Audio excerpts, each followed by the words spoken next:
नमस्कार, welcome to career 247। मैं हूं प्रशांत धवन। रिसेंटली पाकिस्तान के डिफेंस मिनिस्टर ख्वाजा आसिफ ने पाकिस्तान के पार्लियामेंट में खड़े होकर बहुत अजीबोगरीब बात बोल दी भारत के बारे में। इन्होंने ये कहा कि ये लगातार साइबर अटैक्स कर रहे हैं भारत पर।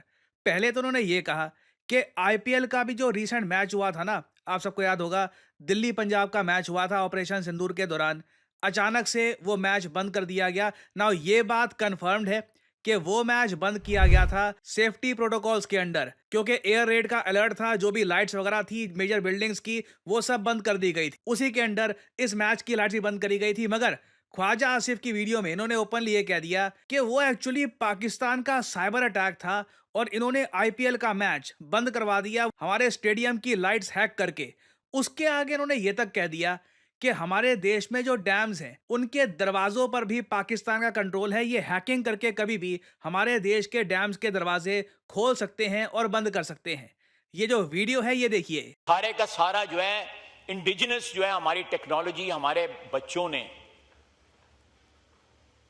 हमारे जो साइबर वॉरियर्स ने, वहां पे जो है स्टेडियम की लाइटें चली गई, आईपीएल बंद हो गया, पानी रिलीज हो गया डैम्स में, ग्रिड बंद हो गए।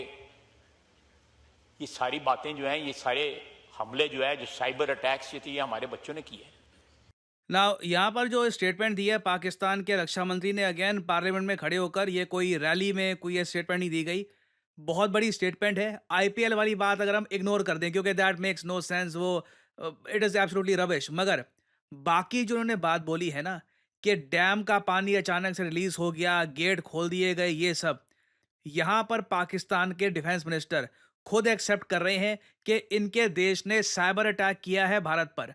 मैं आपको ये बता दूं, यूएन साइबर सिक्योरिटी डिबेट्स में काफ़ी बार ये बात मेंशन करी गई है कि इस टाइप का साइबर अटैक जो एक कंट्री के पब्लिक इंफ्रास्ट्रक्चर को डैमेज करे या फिर उसको अफेक्ट करे, इसको काफ़ी बार एक एक्ट ऑफ वॉर की तरह भी देखा जा सकता है। और नेटो तो ओपनली कहता है कि अगर हमारे देश पर इस टाइप का साइबर अटैक हुआ तो आर्टिकल 5 के अंडर हम वॉर डिक्लेयर कर देंगे, सभी नेटो देश। और अगर इसके आगे यहाँ पे आपका सवाल ये है, मगर एक बात बताओ, I mean is it even possible कि मान लो जी पाकिस्तान के पास कोई ये हैकर्स की टीम है, ठीक है, चाइना से ट्रेनिंग वगैरह लेकर कहीं से आ गए, ये बैठ गए, क्या ये डैम्स के दरवाजे कंट्रोल कर सकते हैं?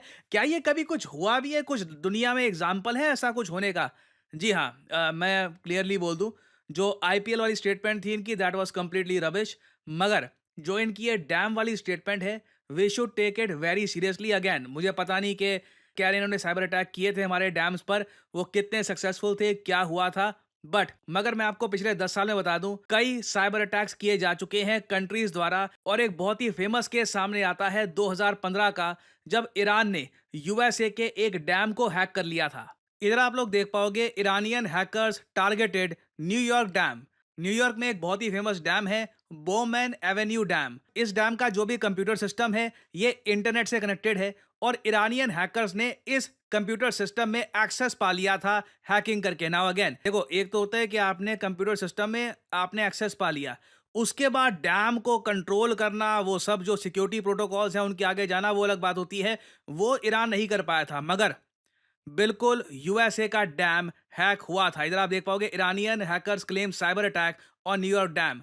अब यहाँ पे आप लोग कह सकते हैं मगर वो तो यूएसए है ना, काफ़ी एडवांस कंट्री है, वो तो इंटरनेट वगैरह सब कुछ कनेक्ट करके रखते हैं अपने पब्लिक इंफ्रास्ट्रक्चर के साथ। हमारे यहाँ तो ऐसा थोड़ी ना होगा, हम तो थोड़े सादे लोग हैं अभी। हमारे यहाँ डैम्स अभी ये इंटरनेट से थोड़ी ना कनेक्ट हो गए होंगे। वेल, देखो, भारत में आज के समय 5,000 से ज़्यादा बड़े और छोटे डैम्स हैं। इन डैम्स को मैनेज किया जाता है सेंट्रल वाटर कमीशन या फिर जो स्टेट इरिगेशन डिपार्टमेंट्स हैं, या कोई एनटीपीसी, एनएचपीसी जैसी जो हमारी पीएसयूज हैं, ये इनको मैनेज करती है कि किस तरीके से यहाँ पर काम होगा। ट्रेडिशनली जो ये हमारे डैम्स थे, ये मैनुअल तरीके से ऑपरेट किए जाते थे और आइसोलेटेड रहते थे, मतलब कि इंटरनेट का एक्सपोजर यहाँ पे था नहीं। मगर अब ये बदला जा रहा है। फॉर एग्जाम्पल, इधर आप देख पाओगे, जल शक्ति मिनिस्ट्री ने ये लेवरेज करेंगे आर्टिफिशियल इंटेलिजेंस और internet of things for advanced water management. क्योंकि देखिए, इससे फायदा ये होता है, आप रियल टाइम बेसिस पर जो डैम से पानी है छोड़ सकते हैं। पानी की कमी कहीं पर कम पड़ रही है, इरिगेशन के लिए पानी कम पड़ रहा है, इमीडिएटली थोड़ा सा पानी आपने रिलीज कर दिया, इंटरनेट और एआई के कॉम्बिनेशन से बिल्कुल प्रिसाइज तरीके से आप जनता के कल्याण के लिए इस पानी का इस्तेमाल कर सकते हैं। इससे लोगों का भला होता है। मगर मुझे यहाँ पर बोलना पड़ेगा, डेंजर भी काफ़ी हद तक बना हुआ है। जो यूएसए के साथ हुआ था 2015 में, काफ़ी डरावना था। अगर ईरान का जो हैकर था उसको ज़्यादा एक्सेस मिल जाता और अगर वो और ज़्यादा कैपेबल होता और अगर मान लीजिए उस डैम में बहुत सारा पानी स्टोर्ड होता, वो बिल्कुल बाढ़ ला सकता था। कई लोग मारे जाते। It would have been a huge disaster for USA. But कहीं ना कहीं मुझे लग रहा है कि ईरान की सरकार ने इतनी अनुमति नहीं दी होगी उस हैकर को कि बाढ़ यहाँ पर ले आओ। ये एक तरीके से ईरान की एक वार्निंग थी यूएस को कि ये सब चीजें ये लोग कर सकते हैं और फ्यूचर में देखिए वॉरफेयर का ये पार्ट रहेगा। मगर मुझको बोलना पड़ेगा, ये चीजें तभी की जाती है जब कंट्रीज वॉर में होती है। पाकिस्तान को डिसाइड करना पड़ेगा कि अगर सच में भारत के साथ वॉर करनी है तो फिर हमारे पास भी बहुत सारे तरीके हैं पाकिस्तान को डैमेज करने के। क्या पाकिस्तान उसके लिए तैयार है?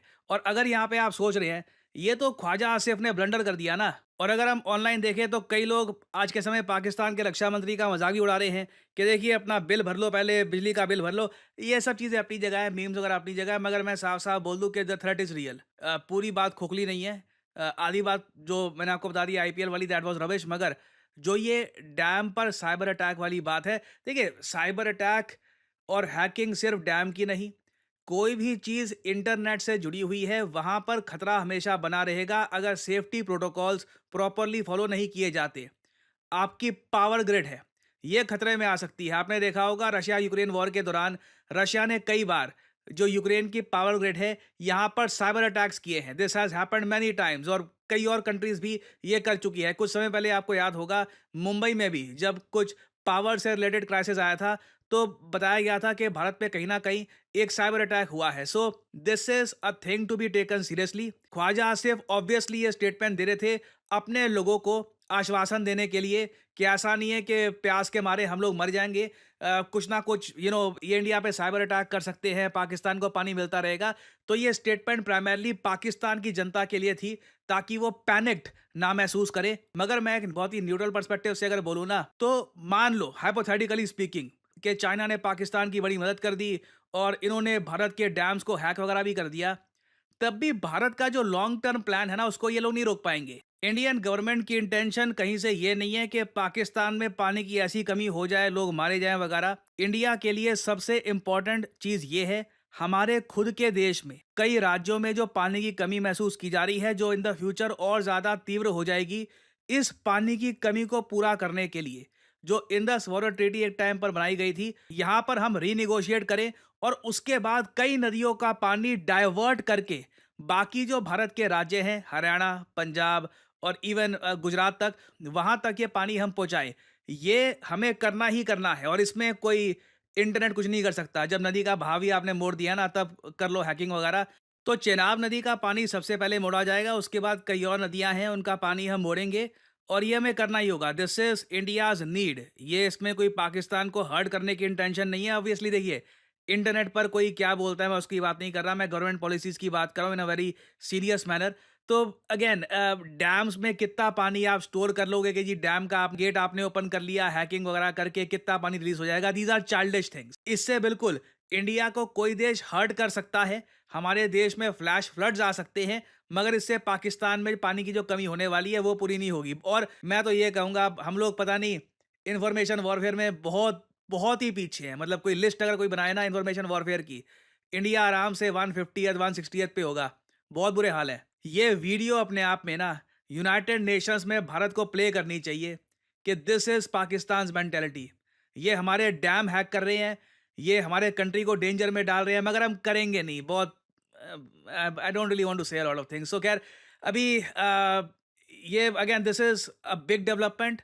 बिल्कुल आईपीएल वाली बात फनी थी, बट जो डैम वाली बात थी उस पर आप सर्च करोगे, रिसर्च करोगे तो पूरी हवा में ये बात नहीं की गई। As a country we should be alert. हमें इंश्योर करना होगा कि डैम रिलेटेड जो हमारा नेटवर्क है, इंफ्रास्ट्रक्चर है, यहाँ पे प्रॉपर फायरवॉल हो। हम हमेशा एथिकल हैकर से बात करें, कंसल्ट करें, क्योंकि मैं आपको यही बता दूं, ये आपके सामने मैं आपको स्टडीज दिखा रहा हूँ साल 2021 से लेकर 2023 तक की। कई बार हमारे देश में जो एथिकल हैकर्स हैं इन्होंने ये बात बोली है कि भारत का क्रिटिकल इंफ्रास्ट्रक्चर जैसे कि गैस, वाटर, ये वनरेबल है टू साइबर अटैक्स। बिल्कुल इसमें आपकी गैस पाइपलाइन, इलेक्ट्रिसिटी ग्रिड, आपके डैम सब आते हैं, ठीक है? और जब जिस दिन ये होगा, तब लोगों को फ़ील होगा कि ये कितनी बड़ी बात है। So I think we should be very careful. और ऑनेस्टली आप अगर मुझसे पूछें, जिस तरीके से पाकिस्तान भारत के लोगों को हनी ट्रैप करता है, आपने देखा होगा कई अभी कितने सारे कोई यूट्यूबर हैं, कई इंडियन हैं, पाकिस्तान के लिए स्पाइंग कर रहे थे। मतलब पता नहीं चल क्या रहा है हमारे देश में। मतलब इस लेवल तक पाकिस्तान की आईएसआई ने पेनिट्रेशन कर रखी थी यहाँ पर। हमें कहीं न कहीं देखिए, एक जेन्युइन फायरवॉल बनाने की आवश्यकता है पाकिस्तान इंडिया के बीच में, ताकि हम कल को साइबर अटैक्स और इवन दुनिया भर के ये और जो टैक्टिक्स यूज़ करते हैं, लोगों को हनी ट्रैप वगैरह करना, इसको भी हम रोक पाएँ। So this is a serious issue and I hope we pay close attention to it. कुछ इससे रिलेटेड डेवलपमेंट्स आएँगी इन द फ्यूचर, मैं आपके लिए अपडेटेड वीडियोज़ लाता रहूँगा। और फाइनली यहाँ पे आप लोगों से पूछूँगा एक क्वेश्चन ये है कि वो कौन-सा देश है जिसने रिसेंटली एक बड़ी अनाउंसमेंट करी है कि हम लोग 8 न्यूक्लियर प्लांट्स बिल्ड करेंगे ईरान में?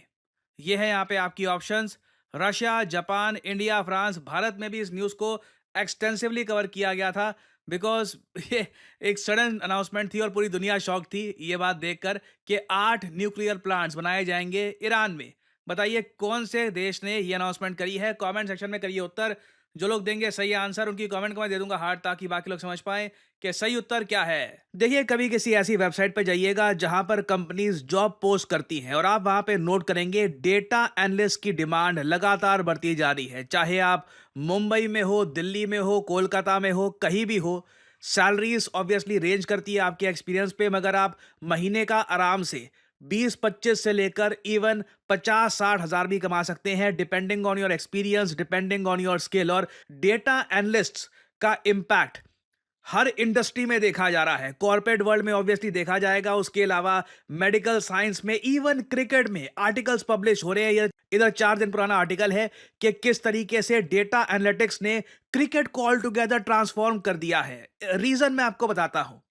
मैं आपको पहली बार दिखाता हूं कि डेटा एनालिस्ट की स्किल अगर किसी के पास आ जाए तो वो डेटा को कैसे प्रेजेंट कर सकता है। एक बार आपके पास डेटा एनालिस्ट की स्किल आ गई तो आप ये सब कुछ बना सकते हैं। आप देख पाओगे कितने खूबसूरत तरीके से आप एक कंपनी का प्रॉफिट, एक कंपनी के किस महीने में कितना रेवेन्यू गया, मार्केट शेयर कितना है, ये डिटेल में बना सकते हैं। अगेन, ये सिर्फ ऐसा नहीं है कि बस आपने ये बस कलर स्कीम चूज करी और डेटा डाल दिया। इसमें फॉर्मूलाज, इसमें किस तरीके से डेटा आप डालोगे, किस तरीके से डेटा आप प्रेजेंट करोगे, सब कुछ मैटर करता है। और कंपनीज आज के समय ऐसे लोगों को पैसा देने के लिए तैयार है जो डेटा उनको इस तरीके से, इस फॉर्म में उनके सामने प्रेजेंट करे, ताकि कंपनीज डिसाइड कर पाए कि फ्यूचर में उनको क्या करना है, फ्यूचर में उनको कहाँ जाना है। करियर 247 का जो डेटा एनालिस्ट कोर्स है, इसकी मदद से ऑलरेडी कई हमारे स्टूडेंट्स ऐसे प्रोजेक्ट्स बनाने के काबिल हो चुके हैं। ये हमारे ही एक स्टूडेंट का आपको मैं